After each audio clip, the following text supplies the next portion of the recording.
chegamos ao nosso terceiro ponto, que no caso são que aplicações ou que nós podemos extrair desse texto, né, para nossas vidas, né, o que nós aprendemos nesse texto e podemos fazer, aplicar no nosso dia a dia, aplicar no nosso cotidiano. Primeiramente aqui com relação ao contentamento, né, o pobre e o rico deve aprender a se contentar com o que tem, né? Se você é pobre ou se você é rico, você deve ter esse contentamento, mas entendendo de que a verdadeira riqueza você já encontrou, que é estar em Deus. Então fique contente, fique alegre, independente que se você está vivendo uma vida de prosperidade ou se você está vivendo momentos agora na sua vida do qual você queria ter mais ou queria prosperar e as coisas não estão dando certo, mas glorie-se mesmo diante disso, que você tem uma posição em Deus elevada, né? Você é filho de Deus, o Espírito Santo habita na sua vida, né? Ele te vivificou quando você estava morto nos seus delitos e pecados. Então se contente com isso, se alegre com isso, né?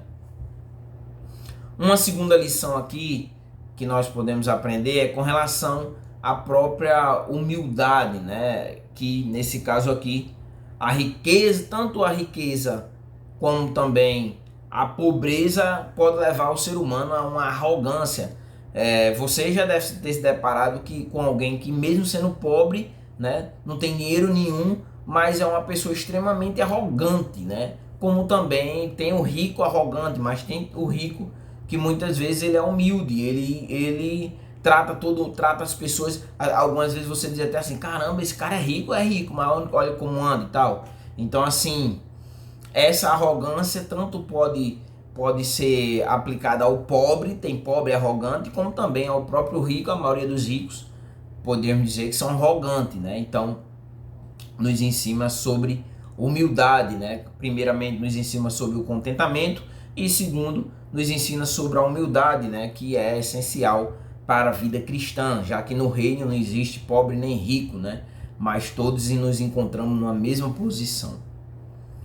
Uma terceira aplicação aqui que nós podemos tirar diante das aplicações para nossas vidas é com relação à perspectiva espiritual que nós devemos ter, né? Nós devemos focar, o cristão ele deve focar no seu crescimento espiritual, deve ser a sua prioridade. A sua prioridade não é ficar rico, não é ganhar dinheiro, mas a sua prioridade deve ser o seu crescimento espiritual. No livro de Mateus, no capítulo 6 e o versículo 33, diz assim: busque, pois, em primeiro lugar o reino de Deus e a sua justiça, e todas essas coisas serão acrescentadas a vocês. Então, a sua prioridade nesse crescimento espiritual deve ser buscar a Deus em primeiro lugar, né? E a sua justiça, buscar em primeiro lugar esse reino, o reino de Deus, que Deus ele reine em sua vida e que você viva essa justiça, né?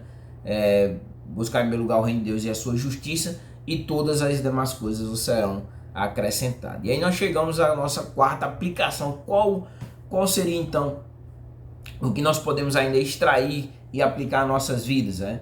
É que nós devemos ter cuidado exatamente com essa busca pela riqueza, né?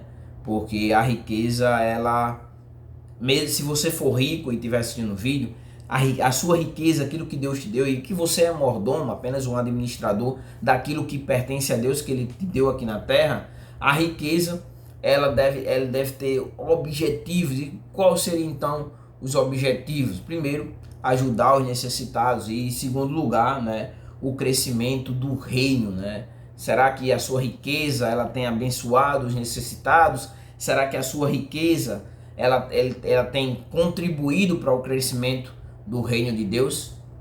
Ou no caso a sua riqueza vem sendo usada para promover a sua vaidade, né? Ou mesmo para promover a sua ganância por alcançar, por enriquecer, por ter, né? Então fica esse ponto para que você, essa quarta aplicação, né, que você deve ter, né, esse cuidado com a riqueza, né? E para resumir, nós aplicaríamos da seguinte forma: os bens materiais e a posição social deve ser usado para a glória